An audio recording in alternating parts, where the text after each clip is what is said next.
Moto G60 complaint வந்து phone vibrate ஆகுது. ஆனால் டிஸ்பிளே வரல, எல்சிடி லைட் வரல, கிராஃபிக்ஸ் வரல. இது வந்து ஃபஸ்ட் டைம் நமக்கு ஒரு ஷாப்லேருந்து கொரியர் போட்டிருக்காங்க. ஃபஸ்ட் டைம் நமக்கு என்கொயரி பண்ணி கேட்டிருந்தாங்க. அதுக்கப்புறம் கொரியர் போட்டிருந்தாங்க. ஸோ செக் பண்ணி பார்த்ததில் கனெக்டர் பக்கத்தில் ஒரு ரெசிஸ்டர் வந்து ப்ரோக்கன். ஸோ அதை ப்ராப்பராக வந்து ரீப்ளேஸ் பண்ணியாச்சு. ஸோ அதுக்கப்புறம் வோல்டேஜ் வந்து செக் பண்ணி பார்த்ததில் PM7150L இந்த பவர் ஐசியில் தான் லைட்டிங்க்கான செக்ஷனுமே இருக்குது. ஸோ வந்து லைட்டிங்க்கான கிராஃபிக்ஸ் வோல்டேஜ் வந்து ஐசி வந்து ப்ரொடியூஸ் பண்ணலை. ஸோ அதனால் இந்த ஐசியை நம்ம ரிமூவ் பண்ணிவிட்டு ஐசியை வந்து ரீப்ளேஸ் பண்ண போகிறோம். ஸோ அதே மாதிரி ஒரு காயிலுமே வந்து ஃபிசிக்கல் டேமேஜ் இருந்துச்சு. ஸோ அதையுமே வந்து நம்ம ப்ராப்பராக ரீப்ளேஸ் பண்ணியிருக்கோம்.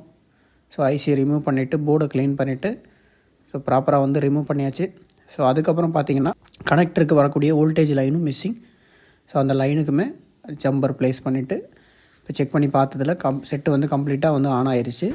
So without data loss. So அதே மாதிரி பிரைட்னஸ்ஸு, டிஸ்பிளே டச்சு எல்லாமே ப்ராப்பராக ஒர்க் ஆகுது.